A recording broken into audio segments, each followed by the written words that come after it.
During his first national address after winning the second term of presidency, Al-Sisi thanked the people of Egypt and vowed to work for all Egyptians without any discrimination.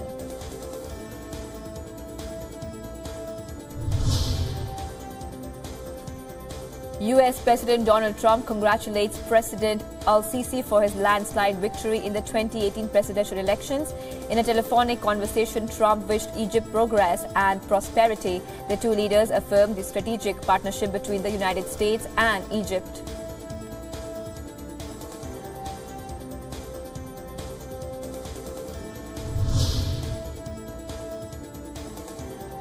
The United States has designated terrorist Hafiz Saeed's political outfit Milli Muslim League as a foreign terrorist organization.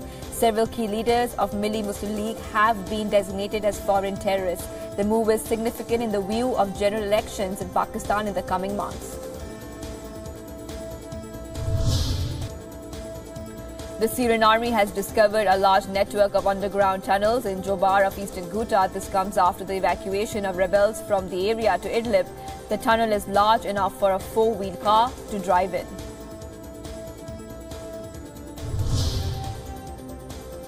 An airstrike by the Saudi-led coalition fighting in Yemen killed 12 civilians, including 7 children, in the coastal city of Hodeidah. Witnesses said the airstrike had destroyed a house in Al-Hali district where displaced civilians from other provinces were settled. All 12 victims were all from the same family.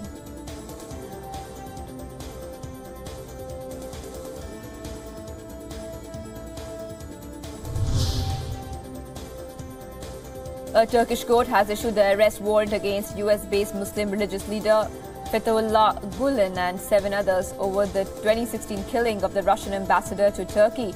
The announcement came a day before the Russian President Vladimir Putin visits Ankara. Andrei Karlov, the Russian diplomat, was shot by an off-duty policeman while speaking during an exhibition inauguration in Ankara in December 2016.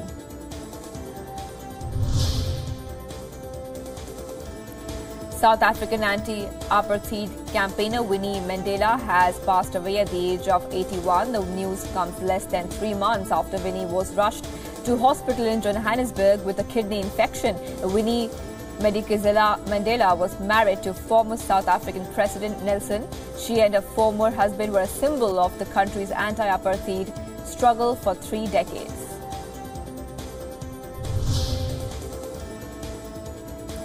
South African President Cyril Ramaphosa led an outpouring of grief over the death of Winnie Mandela, who died on Monday. Ramaphosa called her a comrade, a leader, and an icon of the country.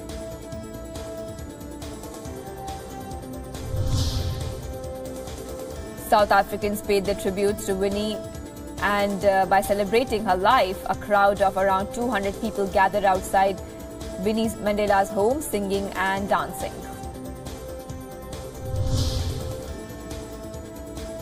An aide to Russian President Vladimir Putin claims that US President Donald Trump has invited the Russian leader to the White House when they spoke by telephone last month.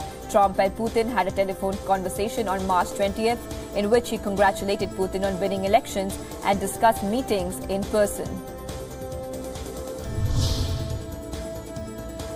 US President Donald Trump blames the death of the Deferred Action for Childhood Arrivals program on Democrats, and this comes a day after he tweeted the end of the DACA deal on Monday. Trump said that the deal ended as Democrats didn't care. The program protects immigrants brought to the United States illegally as children.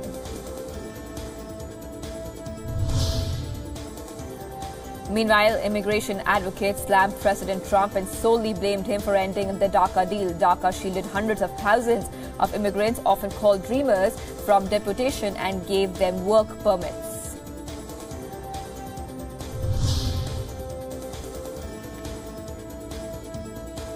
San Bernardino County Fire Department has released body camera footage showing firefighter battling fire at a residential house in Southern California last month. The footage shows firefighters scrambling to a burning house and extinguishing fire in several rooms. The Post said cause of the fire is still under investigation.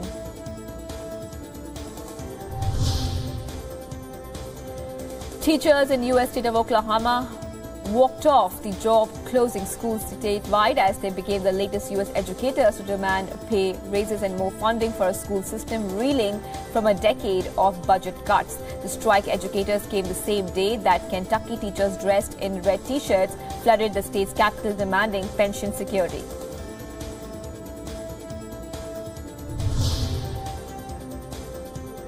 Rescue workers in Los Angeles found and rescued a boy who had fallen into a sewer and was trapped for 12 hours. It's an absolute miracle that the 13-year-old boy was found alive and talking more than 12 hours after he fell into a drainage pipe. More than 100 firefighters took part in the rescue operation.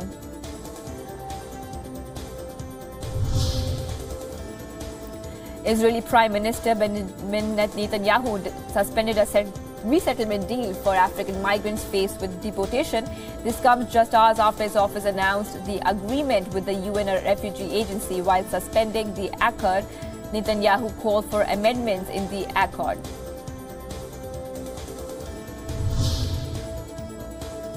Russian Foreign Minister Sergei Lavrov has blamed Western countries for escalating diplomatic row over the poisoning of a former Russian spy. Lavrov said that in times of Cold War there were some rules, but now Britain and the United States had dropped all propriety and were playing children's games.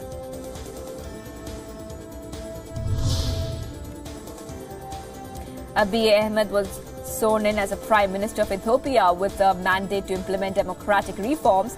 The ruling coalition picked Abiy last week to replace Haile Mariam Desalegn, who quit, to clear the way for reforms. These reforms are partly aimed at diffusing ethnic tensions in Oromia province.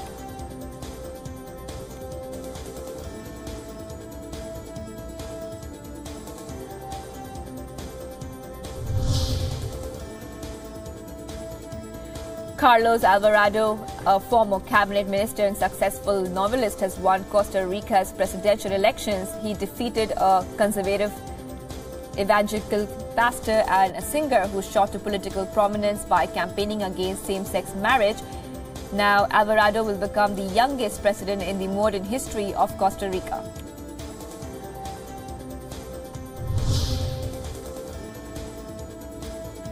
A Boko Haram attack in the Nigerian city of Maiduguri killed at least 15 people and wounded 83. The attack comes after government had announced that it was in talks with the Islamist militant group. The attack included gun battles between government troops and the militants as they tried to enter Maiduguri city.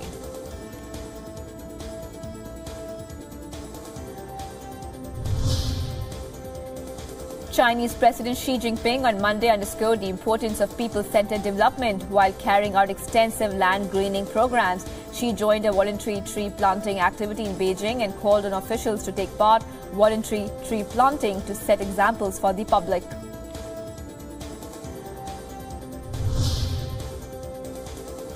The Malaysian government has approved a law against fake news. This allows jail term for offenders. The new law makes journalists publishing or telecasting fake news punishable with a maximum 6 years in jail. The law targets both foreign as well as local media. It also covers digital publication and social media.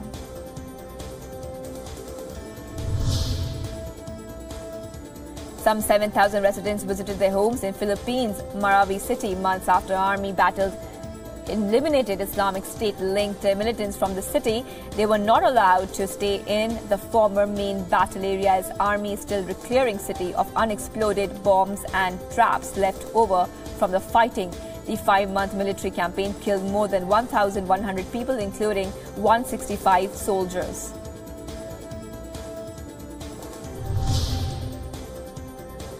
Nobel Peace Prize winner Malala Yousafzai returned to London on Monday after a 4-day whirlwind visit back to her homeland, Pakistan. This was the first since the Iran Taliban government shot her in 2012. During her visit, she met with Prime Minister Shahid Khaqan Abbasi and also visited her hometown, Swat Valley.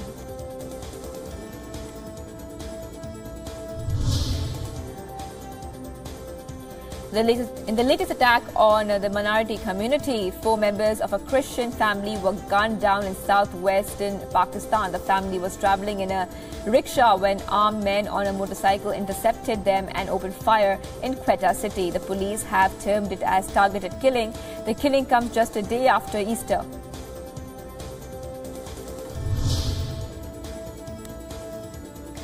An Afghan forces airstrike on a gathering of Taliban representatives in the northern province of Kunduz on Monday killed at least 15 and left 10 wounded.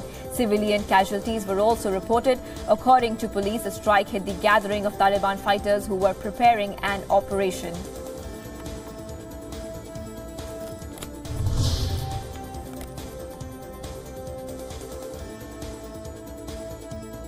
Floods caused by a tropical cyclone that brought torrential weekend rains to the Pacific island nation of Fiji have killed 4 people. Tropical cyclone Josie, a Category 1 storm, caused severe flooding in the northwestern part of the country. Town of Bates is said to be the worst hit.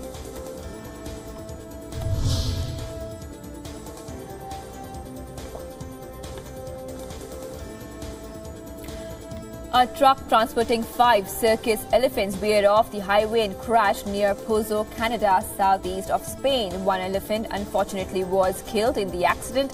2 other elephants were reported to be injured, but the driver was unharmed. Television footage showed other elephants roaming freely near the highway.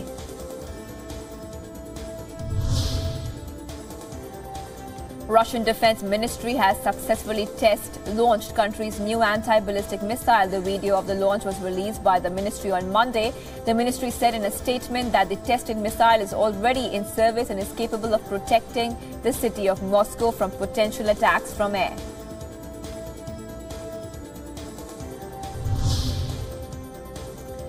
Pope Francis on Monday led to Regina Coeli prayer and appeal for the release of kidnapping victims. Speaking to the thousands of people gathered in St. Peter's Square, the pontiff invoked peace for the whole world and particularly for populations suffering from conflicts.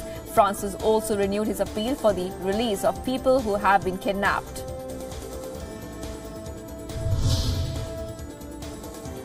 President Trump gushed over this year's Easter egg roll festivities at the White House, praising the weather for eventually cooperating. He then briefly roamed the South Lawn, excitedly blowing the whistle alongside the First Lady to start the classic game of egg rolling. This year marks the 139th annual White House Easter egg roll.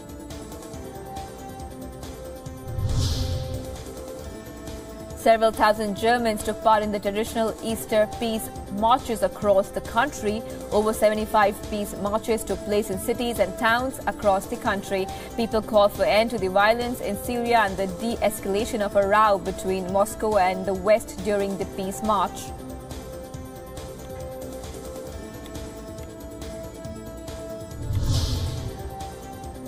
Indian Defence Minister Nirmala Sitharaman will visit Russia today to attend 7th Moscow Conference on International Security. This will be her first visit to Russia in her capacity as the Defence Minister. Sitharaman will also meet her Russian counterpart, Army General Sergei Shoigu, and other senior leaders.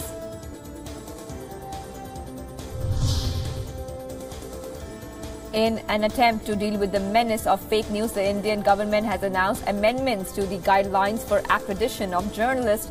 The government has proposed numerous penalties if journalists are found guilty of reporting fake news. In case of repeated violation, a journalist accreditation would be cancelled permanently.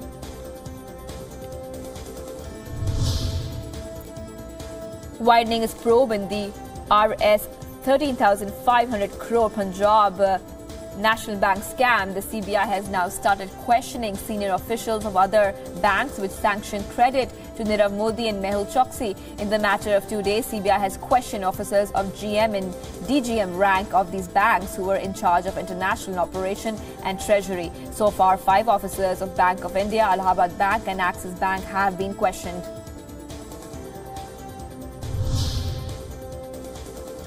The Gujarat High Court freed a man accused of raping his wife on the grounds there was no law of marital rape. The court, however, advocated that marital rape should be made an offence punishable under law. Questioning the notion of implied consent in marriage, the High Court said that the law must uphold the bodily autonomy of all women irrespective of their marital status.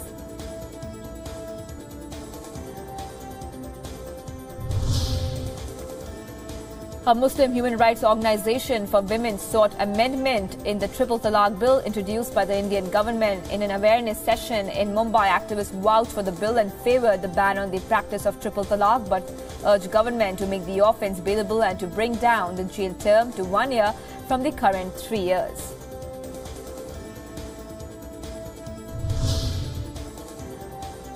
The Indian government has imposed a 10% tax on imports on key smartphone components. A customs duty of 10% was imposed on printed circuit boards that are already populated with components such as memory and chips. This accounts for roughly half of a typical smartphone's cost.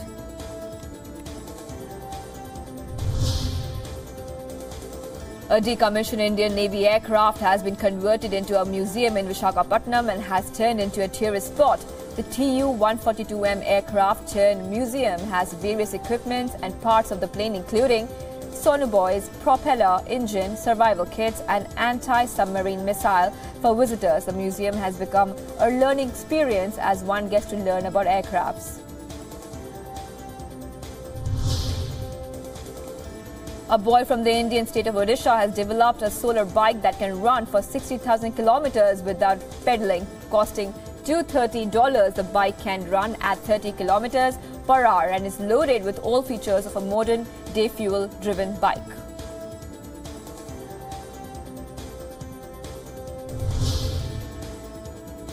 A German woman who has been a savior of more than 1,000 injured cattle for 12 years is sadly facing the possibility of deportation back to her country. Sudevi came to India as a tourist around 35 years ago. To help Sudevi, a group of officials met with lawmaker Hema Malin, who has assured to take the process forward to Foreign Affairs Minister Sushma Swaraj.